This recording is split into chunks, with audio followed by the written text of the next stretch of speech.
I watched Jupiter's Legacy. I want to say Jupiter Ascending so bad. I don't know why. Wait, was that Mila Kunis movie with Channing Tatum? Wasn't it Jupiter something? I don't know. But yeah, Jupiter's Legacy. It's a show with Josh Duhamel and some other faces you may recognize, because I don't know their names. Um, and it's about like superheroes and how they govern without governing, because free will is important. They have one rule, super rule, don't kill. But times are changing. I guess villains don't care about none of that shit. Like I guess just boom, instantly. They just don't care. Like they get more aggressive, they get more violent. And the heroes are really paying for it. They're them holding back. Like killing is the only answer. Like the show is crazy. Just to say that out loud. Like that's their biggest thing. Like they won't kill. But the villains don't have any problems killing. And I'm just like, duh. They're villains. They're bad guys. Why would they, like, it's not, you don't even have to hold back to not kill somebody. Well, I guess maybe, but the way this show seems like that's it. Because they won't kill. It's open season now on all the heroes, which is just a crazy idea to me. But the show works. I thought the first two episodes had trouble with like either editing or pacing, because they went from one part and then they jumped to like this fight scene in the yard. The flashbacks were like confusing a little bit as far as like just keeping up with what's happening. Or maybe it's just a transition, which I believe would be an editing issue. Um, but yeah, I thought it was interesting show. More interesting that Netflix is really trying to get the alternative hero thing going, since Amazon has The Boys, 2 seasons. Third season is coming, and they have Invincible now, which is renewed for 2 more seasons. So that's a good 3 years of Invincible for now, and they got the material for it. They really do. I need to start reading that actually. Um, but I think this would be a good read too. I feel like there were some things where I was sitting there like, ooh, mostly at the end, like when they got their powers and then they just showed up. There's a lot of questions that need to be answered, and I think the next season will be better. The big bad at the end, it wasn't really that. Oh my god! It was the equivalent of Sharon being the power broker on Captain America and Winter Soldier. Like that's exactly what it felt like. Just underwhelming, big reveal for like no reason. Like this person had no business being the bad guy, because we seen it coming. If we look back, they was telling us the flashbacks too.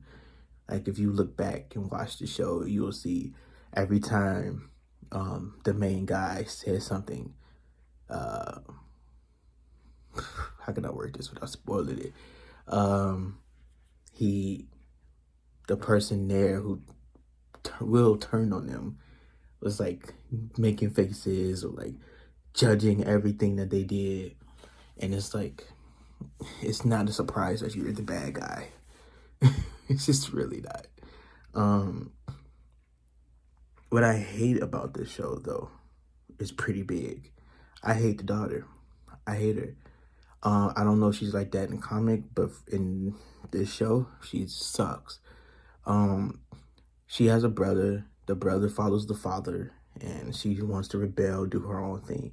They've showed multiple times where both parents have tried to like extend their olive branch, try to make peace, just peace, be civil with each other, have a dinner, talk, come to this funeral, talk, be there for your brother.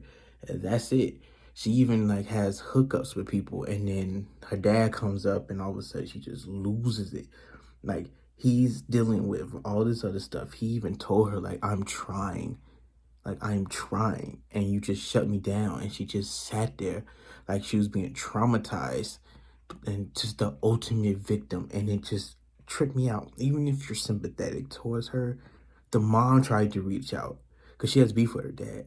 The mom tried to reach out, and it was the same thing. She basically called her a mindless idiot, and she only agrees with the father. Like, that's not fair at all.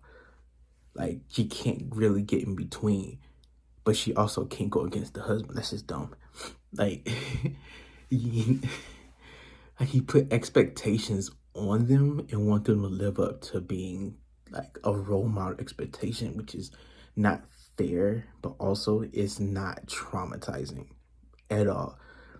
Like, for her to be, I think they said she was like 20 years old, and she like out, got her own place, modeling, and like potentially scandalous, salacious, is it hellacious, salacious, photos, drinking, partying, I think I said partying, drugs, like all that stuff, all the substances.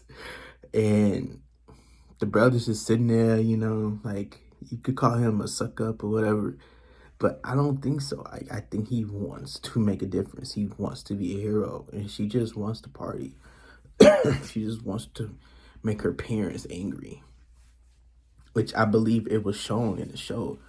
Like, she has no leg to stand on. People, her friends are dying, and she can't even be there for them. She can't be there for her brother. Like, she was with him like maybe 2 scenes.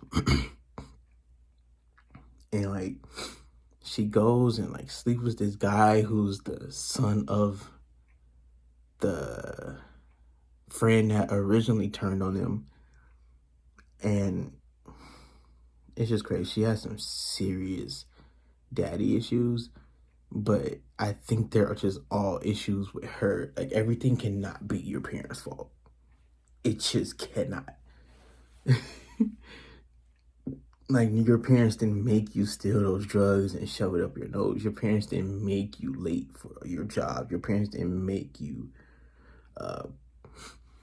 like, it's just crazy. I think just the whole dynamic of the situation involving her is just annoying, and I don't get it. Like, I don't get, like, it's not poignant to the story at all, and it just pisses me off because I know, I thought it was gonna happen this season, but next season she's gonna end up being the savior. She's gonna be the one that comes back to the fold and like takes over the mantle, and it's gonna piss me off because I just know that's what's gonna happen. They're setting it up, and it's so fucking annoying because you can see them setting it up. Like, she's fighting so hard to not even put an ounce of effort into being with her family that something's gonna happen, and she's gonna be the savior, and I'm just not here for that, like, at all. Yeah. Other than that, I think it's a good show. It does not compare to The Boys. Nothing's invincible. Like, there's nothing. It's nothing like invincible. Like, there's similar, but the topics in the show, there's nothing like Invincible. But I do like there's the origin story, and it's like you see the characters interact with each other. I think the more interesting person is the dude with the mohawk. He's the more interesting person. Just because he doesn't have powers. His father was a part of the original group. So, like, and he turned on them. So, yeah, like, he's so interesting. Because at some point, Josh Duhamel goes and talks to him. And, like, he doesn't even try to, like, stop him or catch him or nothing. Like, it's crazy. It's good. But, yeah, that do it for this video. Please like, comment, subscribe. Jupiter's Legacy. 8 episodes, like 45 minutes to an hour per. So, yeah. Thank you for watching, and I'll be back.